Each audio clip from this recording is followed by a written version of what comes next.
Hey everyone, welcome to the show. I have Wendy Fedan here. She is a full-time freelance illustrator and designer living in Amherst, Ohio.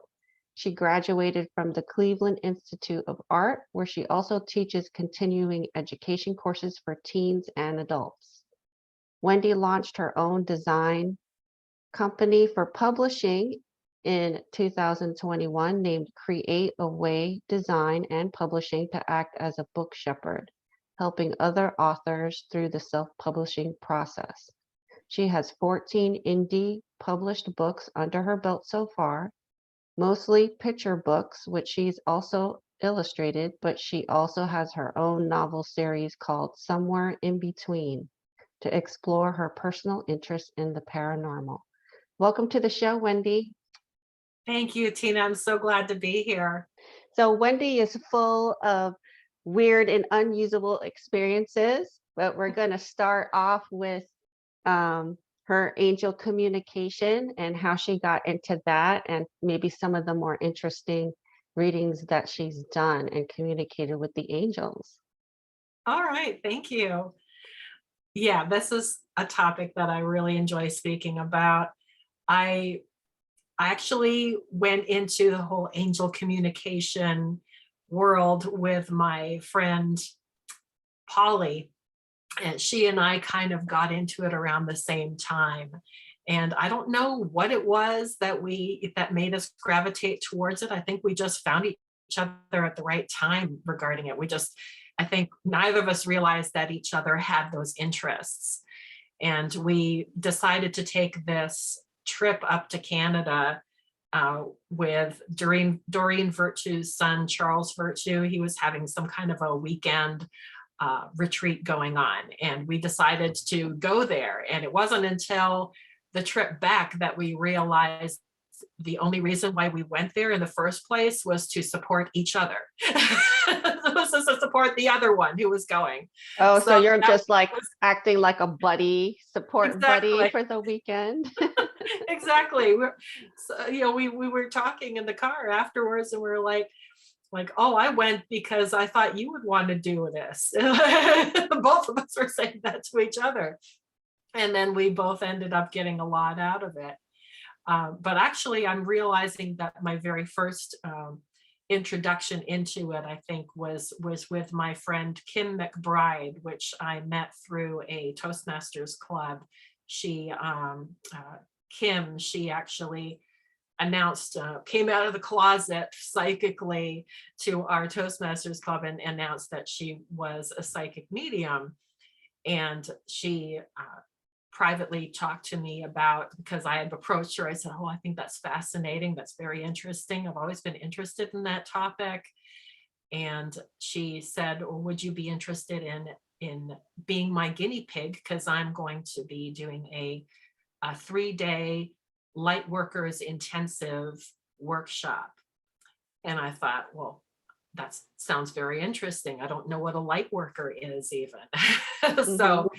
So through working with her, I was able to understand a lot more about intuition and how it works, and just the idea of light working in general, and how you use I don't know, it really helped me a lot to broaden my understanding of intuition and how powerful it really is. Because intuition is something I always knew that was a part of me, but I never really thought of it as a power tool, a way I never realized how important it really was. And I think it was that class that I had with Kim, which made me understand more about um, how intuition really is, kind of like how I hear God voices and angel communication, that kind of thing, where I receive information and able to realize it. So I think that was my real wake up call when I had that experience with her. One of the funny little things that I had going on there with her workshop was, one of the things that she had us practice a little bit was was a little bit of mediumship communication. And I had never done anything like that before. I didn't think I had, I thought you had to have a gift in order to do that kind of thing. So I had a lot of roadblocks inside me to prevent me from really getting fully open to it. But I decided to practice it anyway, as she asked us all to do in her class. So I approached a lady at work and I said, hey, I'm supposed to do this little practice thing. Do you mind doing it with me for about 20 minutes just to see what happens? I said, I kind of have to do a little meditation thing to get myself into the mode, I guess. And she said, sure, okay, I'll go along with it. She said, this sounds kind of interesting. So I just sat with her for 20 minutes and I basically just uh, tried to clear myself, I guess. So, and the thing is, I would hear little things now and then, or things would come into my head, like, and I would like, and I'd just say, oh, shut up, I need to clear myself. So I was realized after a while, I realized, okay, I'm clearing out more than I should, I guess. I didn't really Yeah. understand what clearing really meant. And then, so there was a moment in that little session that I had with her where the name Beth came to me, and the lady that I was with, her name was Laura.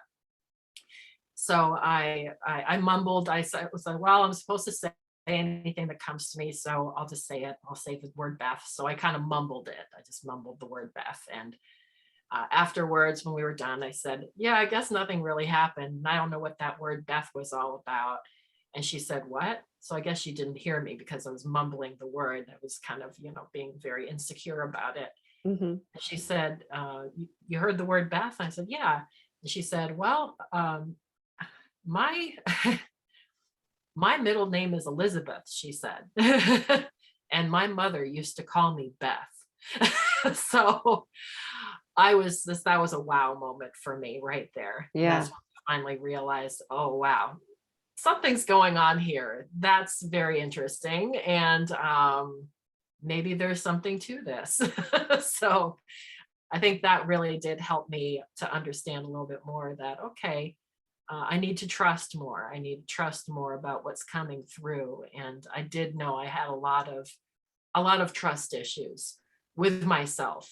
Yeah. As far as, that's really the biggest obstacle that I had, was the trust of not wanting to really trust what was going through, and not fully understanding that what was coming through, it wasn't about me. And Right.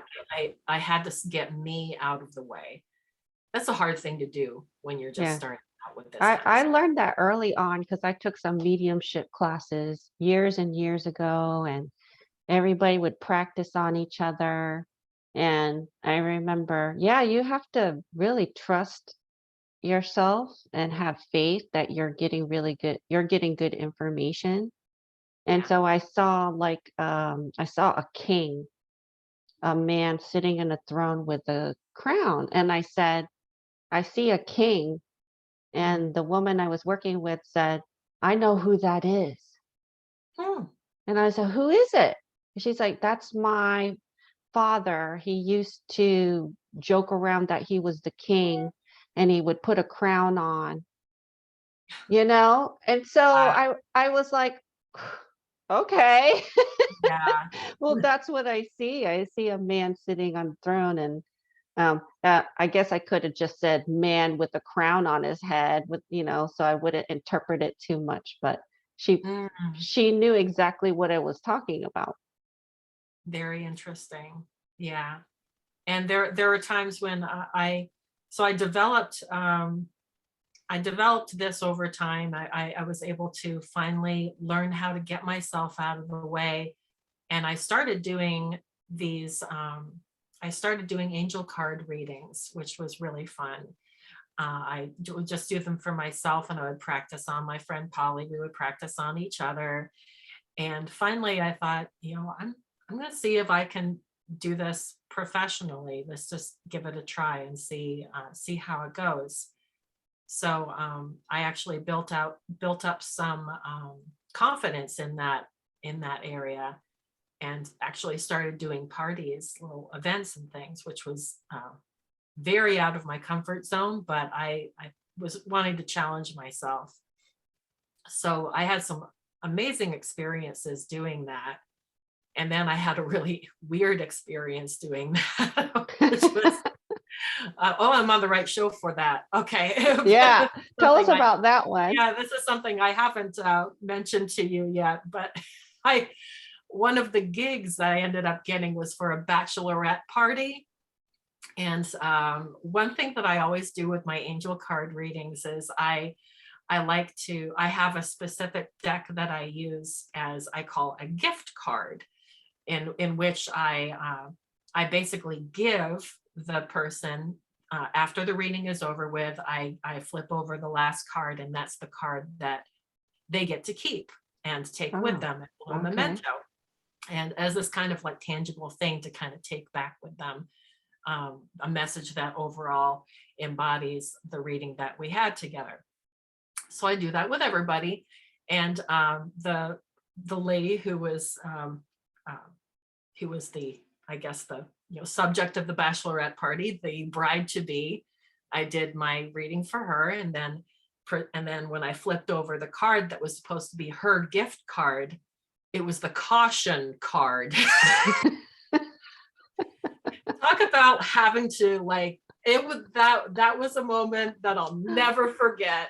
And I basically was like, take what you want from this, because right now I'm feeling so embarrassed that this card came up here. I feel so much emotion inside me. I just can't clear myself enough to really, So this card came up for you. I don't know what it's good, at that point I just was too clogged, I guess, emotionally, to really because it would surprise me so much that would come up, and I was a little ticked off that the angels would do that.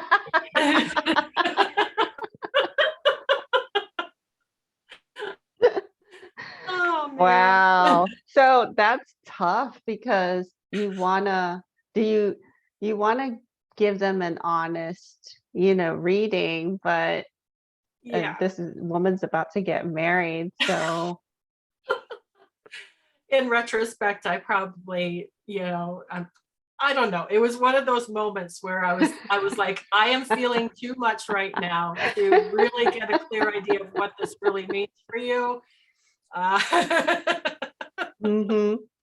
Sometimes it's hard to get yourself out of the way. Yep. And I can relate to that because Yeah. I've gotten frustrated because sometimes you know that you have angels and guides, but sometimes you wish you got more help than Yeah. you're getting. So I do this little thing where like I shake my fist and say, "You better be helping me." And I just get laughed at. So then they tell me, "Well, Tina, you wanted a challenge. You like a challenge." I'm like, "Yeah, but it kind of sucks right now. So you better be helping me." That's true. We can get a little ticked off with our angels sometimes. They don't care. They're Yeah, like, that's right. "Oh, I'm in the That's very angelic true. dimension. Nothing upsets me. You can say whatever you want, little human." Oh man, that's right. So Exactly. what ended up happening with her? Is she happily married? Do you I know. know? I was asked by someone else before about that, and I wish I wish I wish I knew. But I kind of removed myself from communication after that. I think I was just feeling a little embarrassed that happened, and I was like, oh dear, what must this lady think about me? My insecurities kind of went kaboom a little bit after that. Well, you But just say, it has nothing to do with me. I'm just a that's right. messenger. Exactly. I'm not Exactly. controlling what cards come out or what you choose, or it's all the guides and That's right. angels. That's So right, exactly. remove yourself from the responsibility. I should say that in advance. With every Disclaimer. reading, this is Right. disclaimer, yes. FYI. But yeah, it's very interesting how, and I've had a couple experiences where, I mean, normally, as far as like how I receive things, I learned that I'm more of a clairsentient where I feel things. Hmm. Um, and but every once in a while there will be the audio things that happen to me, and it's not something. It was very interesting when I first started experiencing those things where it's not the ears that hear, for me anyway. I don't know Hmm. if it's that way for everybody, but for me, I maybe since I'm so sensitive, I actually feel where the information comes through, and it's through it's like the brain of the stem of my brain. Yeah. Yeah. I've actually almost felt the energy coming through from that area into my brain. It's very kind of strange. It's very strange, but and then I hear it inside my head. Hmm. Um, so it's not with my ears, and that's happened a couple times very profoundly. And one of those was when I was going through that situation with my friend Kim, taking that course with her. One of the things that she asked us to do one evening was to, like, when you get home, I want you to, excuse me, I'm going to take a sip of water real quick. She said, when you get home, before you go to bed, um, ask if there's a message for you, and you'll see if anything comes through for you. She had us get into that zone, where we could be fully open. And so I did that, and I was laying down in bed, and I remember my back was facing the open room, and uh, and that's when I felt that message come in, and the voice said, it was, it said, "Are you sure you're ready for this?" And I remember feeling once again a little ticked off, like, what is that supposed to mean?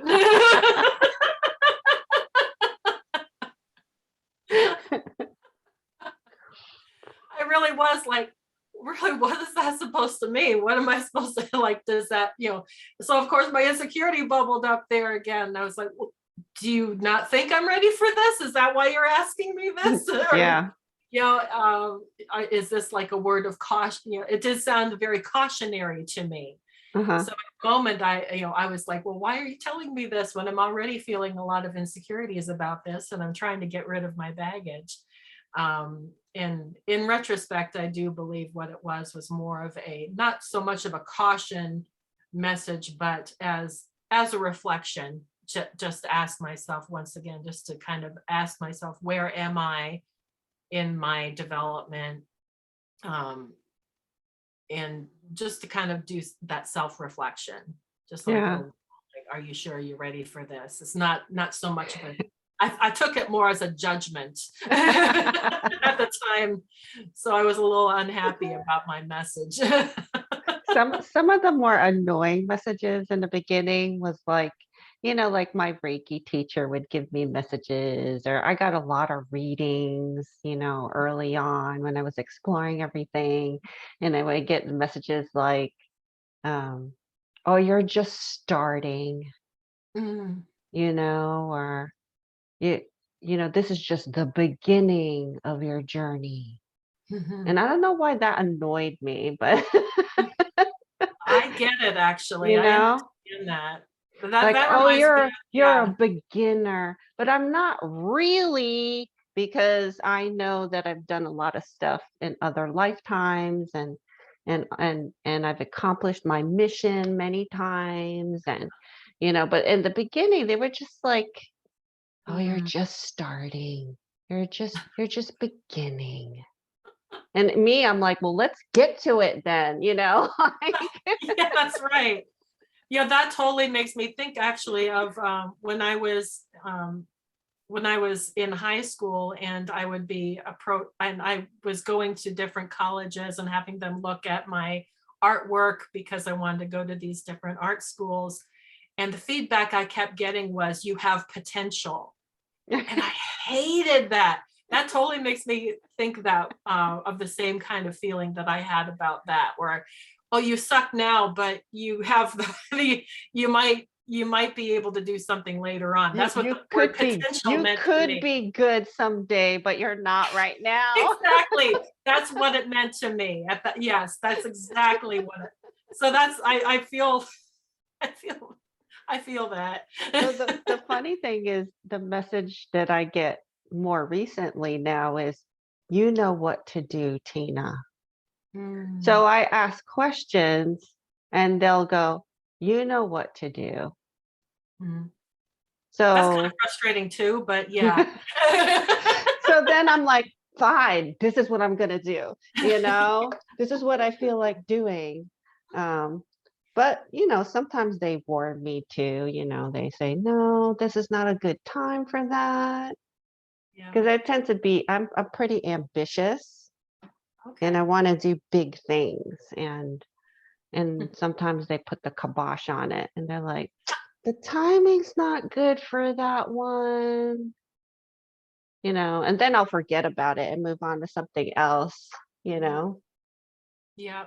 I think that's what's really good about being in touch with your angels and about being in touch with those that type of communication is it really does help give you that ability to kind of think, okay, where am I? Where do I need to be? Just it gives you that ability to check in, you Yeah, know. and if you're familiar with their guides and you've been working them with them for years, like one of the ones that comes through for me a lot is the goddess Isis. Hmm. If she tells me to do something, I'm gonna do it. You know what I mean? Like even if I'm not happy about it. Huh. So one time I was in this group program and um the leader of the program pissed me off and I just wanted to quit. Like she crossed my boundaries and that was it. And I don't want to be in this program anymore. And Isis came through and she's like, just stick with it for 2 more weeks. Hmm. And she said, there's something that you need to hear. There's something you need to learn. She didn't tell me what it was. She Mhm. just said, stick with it for 2 weeks and then you can quit. And Hmm. I was so mad. I was like, fine, I will listen to you, but I'm really mad right now. And in 2 weeks, I wasn't mad anymore. And I just decided to continue, which I'm glad because I learned a lot about myself in that program. Okay. But sometimes they come through and you don't want you, that's not what you want to hear, you know. Yes. Yes. Especially when you really are gung ho about what you want to do and Yeah. you get that, caution message. Yep. Are you sure you want to do this? Yes. Exactly. Oh man. And then there's I'll tell this other story about then I like I feel like where Isis is your guide, I think my like I go I think I tend to go like right to God with some of my messages. Like sometimes Mhm. like the first message, I wasn't sure if it was God's voice talking to me. It could have just been an angel, because it was, I don't know, it just seemed a little less authoritative, I guess, because of asking me a question instead of, telling me something profound. Mhm. Um, and but the second time it happened to me, I had I had been released from my job. I was laid off, and it was a real it was what I really wanted.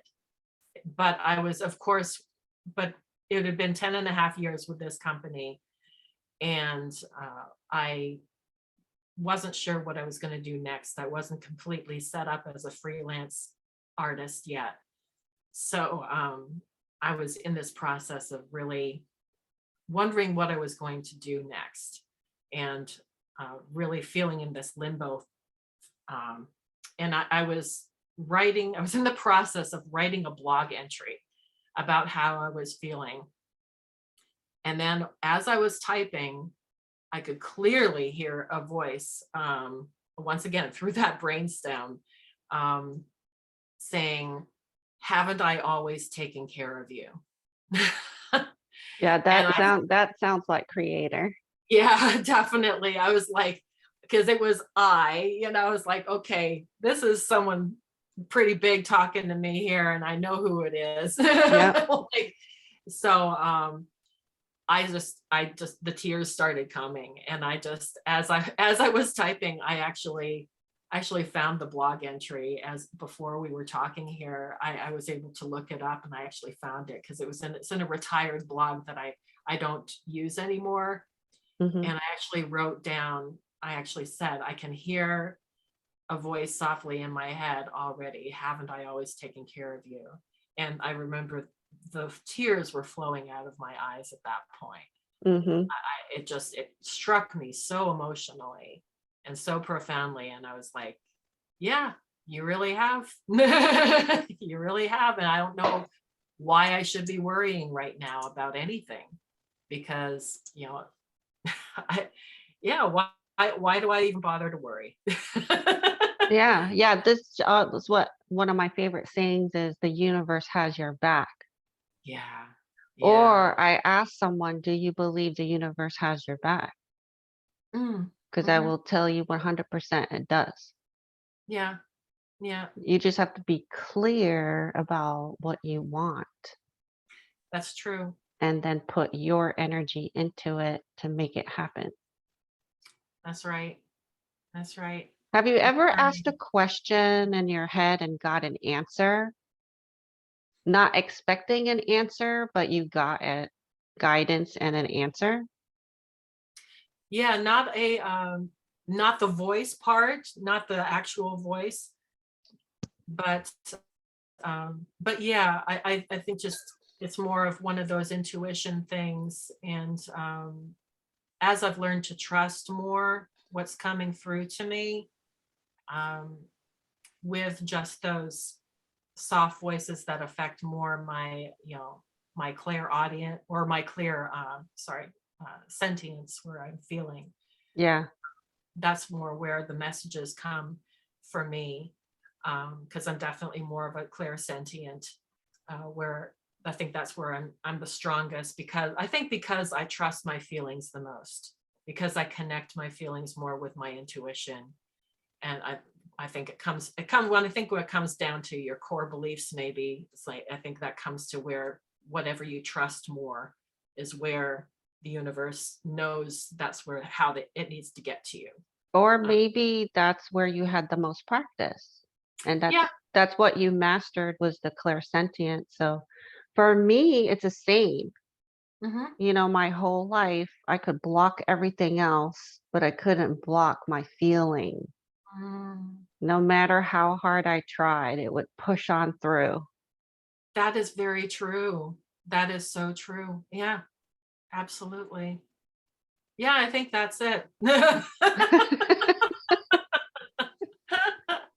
I love conversations like this. I learn so much just by listening to other people, and like, oh yeah, I think that's it. Yeah, yeah. So, well, if I reflect back on my history, like I think I was getting messages the whole time in different ways, like pictures and feelings and Mm, maybe voices, don't know, but I didn't know what they meant. And so I would immediately dismiss it. Oh, that's yeah. odd. Dismiss. Uh, Mhm. why do I see this person's face? Oh, I don't know who this is. Dismissed. You know, Yeah, Un- until you start realizing, you start getting some training and practice and realize this actually means something. You may not be able to figure out what it means, but it does mean something. that's right. That's Yeah. exactly right. It all once again comes down to trust. What do you trust the most? Hmm. what you see, what you hear, what you feel. Um, yeah, yeah. And I think before I was completely open, so anything was coming through, and now I've built up my energy field where I only open the door when I want to Mhm. get that kind of info. Then otherwise the door's closed. Yeah, yeah. And a funny example of that actually happened this morning because I got a massage this morning, and my massage therapist is very talented. He's, you know, got some of the clairs, and he says, "Hey, did you know there's a ghost in the building?" After Yeah. he cleared you away. Now you tell me. Well, I was like, I didn't pick up on it at all. Wow. So he's like, "Yes, I've seen him. Other people have seen him. I've seen him walking through the walls. He has a cowboy hat." And Hmm. he's like, he doesn't seem to know that people are seeing him. He doesn't seem to be aware. And sometimes I see a shadow, like a shadow at the corner of the eye and stuff like that. I had no idea. I didn't pick up on it at all Interesting. because Yeah. I'm not gonna be picking it up because there's no reason unless he comes in my face and says, "Hey," yeah, I'm probably not gonna notice him. Yeah. I often wonder about those things, because I do believe that they're around. Yeah, and what is it that helps some people pick that up and some people not? You know, Its is it? ability to push out your feeling, your psychic senses out. So your energy field's like a bubble, and if you push the energy field out, you Mm, pick up more information, right? And when you yeah, pull it in, it's close to your body, you're not going to pick up on it. So that's if right. I'm getting massaged, I stay in my body. I know friends that go fly somewhere else, but I stay in my body on a massage table because I want to be present with how my body feels as a Yeah, result of the massage. So that's me staying present, is like staying in my body. yeah. So I'm not like next door or in the ethers or something. Yeah, same. Once again, wanting to feel and be present in what's going on and what my body's feeling. Yeah, I get Yeah. that. So you're an artist, which is a wonderful thing. I'm an artist too. I didn't go to school, although I wish I had. But so, because you're connected in this way, like what's your mission on the planet? What's been the guidance so far on Uh, what you're accomplishing here? yeah, thank you.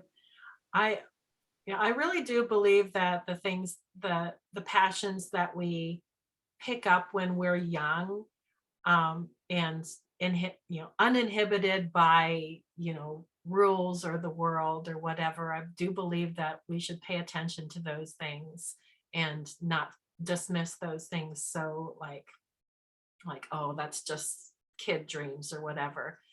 Luckily, what I always wanted to do when I was little was write and illustrate my own books. And I'm just very, very glad that I did not give up on that dream. And now I'm actually doing that. It's not my full-time job, but it's something that gives me quite a lot of satisfaction. And I love it. It just makes me so happy. And now I guess my um, what I do with that is you know, I'm using that love to spread, you know, basically all this kind of the stuff that we're talking about right now. Yeah. Putting some of that. I'm putting that in my current novel series, The Somewhere in Between. And of course, in the picture books that I do, I don't have so much that, but I really love to promote creativity and share that with people. share any of those inspirations that come to me in the middle of the night when those angels give me those messages, which can be kind of annoying, but You know what? You tell them don't wake you up at night, and they don't bother me at night. that's right. They don't do, I did the same. And Yeah. now, to be honest, now I kind of miss that because I when I'm in that waking mode, when I'm awake, and I don't get the inspiration as easily Mhm. But it's when hard. I'm Well, awake. if you're inspired in the middle of the night, most likely you can't get up and follow the inspiration. So how about inspire me during the day when I can do That's something about right. it? But there Yeah. was a time when I kept waking up at 4:44 a.m. every night. Yes. And I knew it was the angels. And after a while, I was like, this is lovely that you're telling me you're here, but I have to sleep. Yes. Love you, but please don't wake me up. I know Oh, you're here. yes.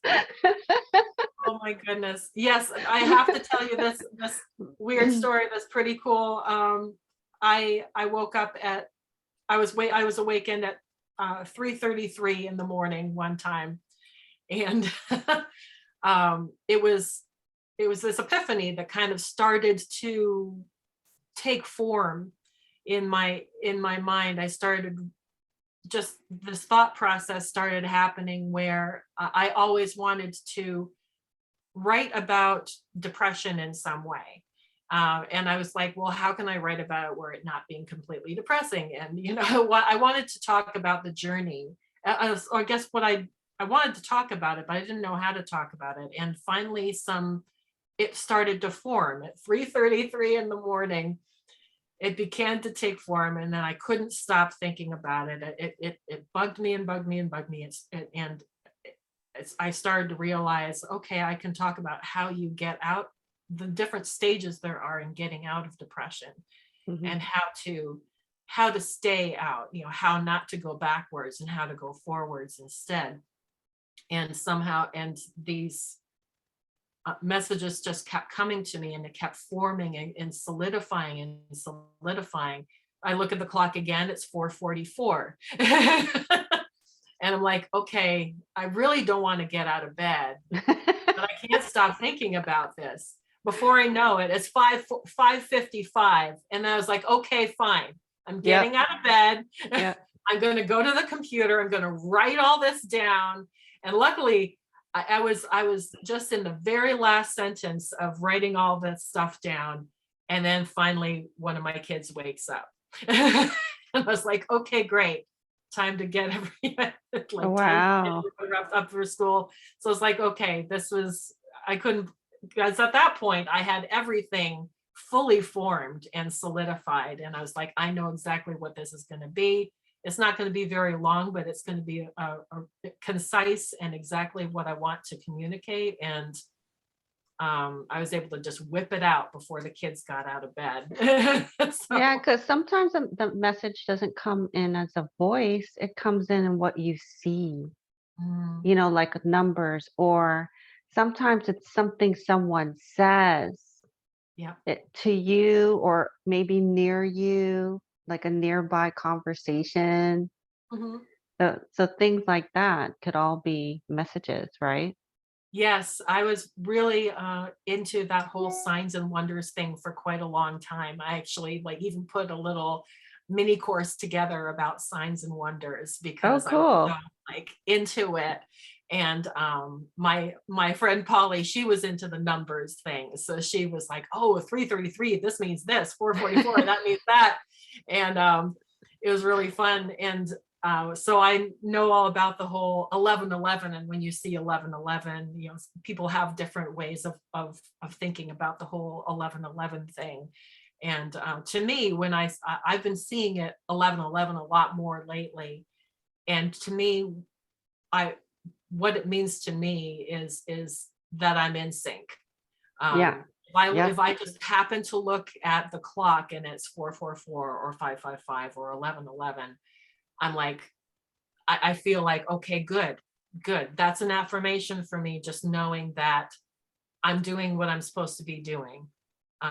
Just Yep. because I happen to look at the clock at just that moment, Hmm. that to me, that really is a sign. If you're seeing 555 or 333 for 1111, it really is a sign that you're listening clearly, and You're on that's the all. right track. Keep You're on the right going. track. Also, Exactly. also pay attention to what you're thinking about when you see the number, because that may be meaningful too. That's true. Exactly. Yeah. Because I had a guest on this show. It hasn't published yet, but he woke up every night at 3:33 a.m. for a year. Whoa. Oh, now that is interesting. And then he ended up seeing a vision. I think it was his father, or a dream or something. And then he stopped waking up at 3:33, but he became obsessed with understanding what the numbers meant. And so Yeah. he went down the rabbit hole and started doing all these calculations and meanings and numbers backwards and forwards. And he's like, I don't even like math. So his name is Garrett King. But we still message each other, because I just messaged him yesterday. I said, for a while, I was seeing a lot of sixes. Mm. And I messaged him maybe a month or two ago. I was like, I'm seeing a lot of sixes. And he's like, what? Me too. And then yesterday I said it kind of stopped and then it started again. I started seeing the sixes again, and we kind of discussed it. And we think the sixes can mean that you're too stuck on the material world and material things. Yeah. But what we came to the conclusion together was, we feel like it means the secrets are being uncovered. Interesting. So Yeah. whatever's been hidden is coming out. Yeah. Yeah. It's interesting how these numbers, I appreciate, of course, the whole numerology. How, my friend Polly was really into that, and she was able, I appreciate that. Through her, I have this understanding of what certain numbers are supposed to mean, but I also do believe in what you're saying, which is, they can communicate all kinds of different things, to us. Yeah, it could be a personal meaning, not something you look up on an Yeah. internet after a while. Like I'll see 724 a lot, and that's the time I was born. Wow. And it's like a love note from the universe. Here, Tina, we know you were born at this time, and we're just celebrating you right now. And look at That's the clock. great. And I it's love that. 724. I've seen it on license plates. Wow. Facebook's good for that. You can see a lot of numbers pop up on Facebook, Oh, like yeah. likes and comments. Look at the numbers Yeah. coming up. That's interesting. So yeah, anyone who's listening here, yeah, I think everyone's going to start paying attention to that now. Yeah. Like as am I. Yeah, because it's not just the clock. We pay attention the most to the clock, I guess, but because that's what we're interested in, is what time it is. But yeah, if you start to pay attention to all these other things, like, yeah, that's where you can get those messages too. Yeah. Yeah. So, Wow. and one of the other numbers that pops up a lot for me is the Mary number, which is 512, and the Mary Magdalene number, which is 513. And I've been, actually, I'm working on my own book, which I want to talk to you after this recording. But it's basically all the shamanic journeys and soul retrievals I've done in the past 7 years. And it's Wow. about what the spirit world is like, when you journey into the spirit world. And it's not only the spirit world, I really think you're going into different timelines. Mm. But one of the journeys told me about the numbers, and they said every time you see those numbers, it means you're on the right track. All right. And I Awesome. see Yeah. those numbers all the time. It's nuts. Like, you ever watch, like, I did this the other day. Yesterday, I paused a show and it was 44 minutes and 44 seconds in. I'm like, how do I do this stuff? Wow. Yeah. So it's really fun. I think it's just part of the magic of being alive to have fun with this stuff. So let's talk a little bit about your book because what's the name of the title of the book? Yes, it's called Somewhere in Between. Yeah. So is it a the boy, the main character, does he pass away?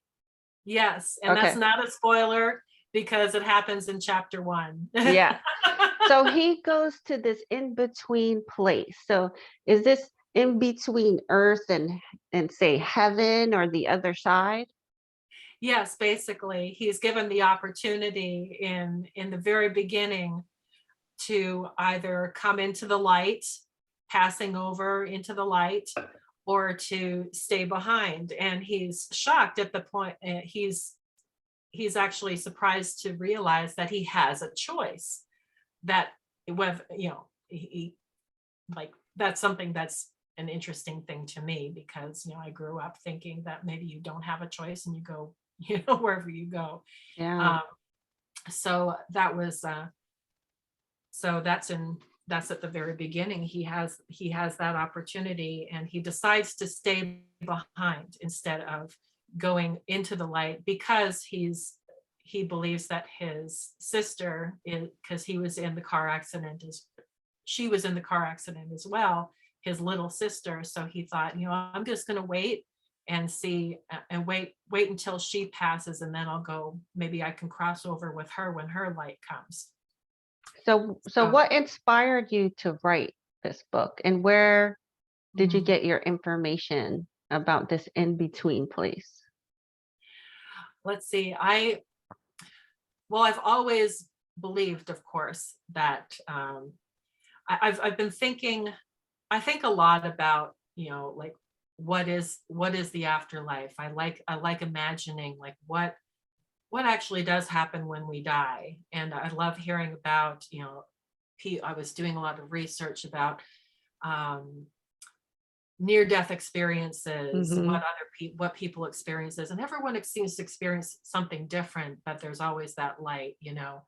um, but as far as what really made me want to write this book, I've always wanted, it's interesting I brought up the topic of depression earlier because that's, I think, what the core motivation was for me to write this this book series. It's kind of funny to think about because it's actually a very lighthearted series because it's told from the point of view of junior high school kids. Hmm. So it's very light. It has a very Stranger Things flavor to it. I like putting a lot of humor into my writing, but I also love bringing in these very interesting subjects that make you think, like um, as far as the topic of depression goes, I kind of brought that in because what brought me, I think, out of my depression when I was a teenager was the belief and understanding that um, it wasn't all me. It wasn't all my fault that this depression was happening to me. It was like I was allowing that negative energy to take a hold of me. Hmm. And that was very empowering for me instead of feeling like this is something that I have no control of because I have, um, I, I have suffered from depression quite a lot in my life, which I know a lot of people do. And it's something that keeps, if it's something that is, that happens a lot to you, that you do know that that's a weakness that you have. And it's important to be aware of that and to I just think it's very empowering to realize that you have the power to inside you to say no to it. Hmm. And what the I guess what I wanted to bring through with this story of the in between is that there are these dark entities, there are these dark things that can take control of you if you are weak enough to allow them to. Hmm. And That is so the truth. yeah, it's all about the power of light, the power of love over darkness. that really darkness doesn't have a chance if you shower it with light, um, Yes. and love. It really doesn't have a shot Hmm. at all. Um, but the thing is, we just have to realize that light is there. We have to use it and utilize it, and we have to overcome that darkness in order to find that light again inside ourselves, and use it to fight off that darkness that's trying to, take over us sometimes. So I teach a lot of people how to shield their energy fields, Hmm. just to build up that muscle so that they're not so open, walking around open and picking up on all this crappy stuff out there, Yeah. energies and emotions and stuff. And one of the more advanced techniques I teach is going into your heart chakra and Mm, pushing out your heart energy out. And you literally repel anything that is not going to resonate with that high vibration. nice. Yeah. Yeah. So that's what I do now. I don't even shield anymore. Mhm. I push out my energy. Hmm. Oh, that's really powerful. Yeah.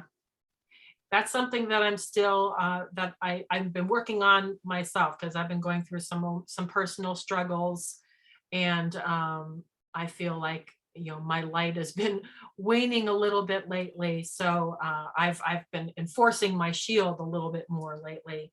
Yeah. Uh, so in order to, I guess, not allow any more darkness in. Um, so yeah, I'm working on building that light back up again, and the conversations like this really help. And also with the depression, you said it was a weakness, but sometimes it can be a strength. For example, I just finished this amazing book called I Know It in My Bones. Mm, And the author, Stephanie Fu, she was severely abused when she was young, and then she got complex PTSD. yeah. And most of the book is about her healing journey and trying to figure out why she thought she was so broken. You know what I mean? And Yeah. in the end, she realized that when COVID hit, she was calmer than most people Hmm. because she actually had a legitimate fear. There was a legitimate fear to feel this way now. So that's why she would be calmer than everybody else because she was used to dealing with all her fears, right? Huh. And she Yeah, actually that's had true. something tangible now to be afraid of, which she wasn't really even afraid of it because this was nothing compared to what she's gone through. So she said, I was this person that would get triggered by little things, but then a big thing happened like this. And I was like counseling everybody else. Yeah, that's what I really do love, is when you go through those dark moments of your life, you really do have something very valuable inside you after that. Hmm. I know it doesn't feel that way, but for me, it's like, well, what can I take out of this terrible depression that I had? And one powerful thing that I'm very, very grateful, I am grateful that I went through it and have gone through it a couple times. Um, what I love about it is that at least that means I can relate to other people who are going through the same thing, and I know what not to say to them. Yeah. And I even know, more yeah, than that, if you found anything that helped you or helped to heal you in your journey, you share it with exactly. others and it helps them. Yeah, and I think it can even just help another person who's going through it in the moment, to just know that someone else understands. And it's all you have to do sometimes, is just say, "Man, I hear you, I feel you, and I hate that you're feeling this way, but I understand. I Yep. understand." And sometimes that's all someone else needs to know, Mm. is that there's someone who understands them. Yeah. Actually, if you can actually hold space for someone, a Mhm. tremendous amount of healing can happen. And you don't even have to do anything or try anything. It's Yeah. just allowing that person to feel safe. That's right. Without Yeah. absorbing their energy, without, Right. yeah, exactly. Right. So again, in that book, she had finally got a therapist that really helped her. But what he was doing was he was sharing with her what was going on with him while she was sharing with him. Mm. So he was being vulnerable. Yeah. And Yeah. he was, it was like a two-way street, not a one-way street. And he was saying, well, why did I say that? I thought that was too harsh. Let me reframe that. Mm. So, and that's when she really started progressing in her healing because he was doing that with her. Yeah. So I Yeah. thought that was so powerful. Man, what an awesome book. I'm telling you, everybody read that book. But Thank you. but Yeah, but yeah, yeah, yeah. disclaimer, the Yeah. abuse part in the beginning is really triggering, and I actually had to put it down because Okay. my heart started racing and I was like, "Oh my God," and I'm an empath and Yeah. like you're in it. I had to put it down for a day, but I literally read that book in 5 days. I put it down for a day. I picked it back up and I'm so glad I stuck with it. Okay. Okay. Yeah. Yeah. Well, Wendy, it's been such a joy talking to you and Thank meeting you. And can you tell the audience how they can find you and where to get your books? Great. Yes. You can find all my books on cawpublishing.com. That's the website that I have that has all of my books, my novel series, and all my picture books as well. And you can see a little bit more about me there. I and see all the fun, the fun books that I've created. Well, Wendy, thank you so much for being on the show. Thank you. I'm very glad to be here, Tina. This has been great. Wonderful conversation. Yes, definitely. Okay.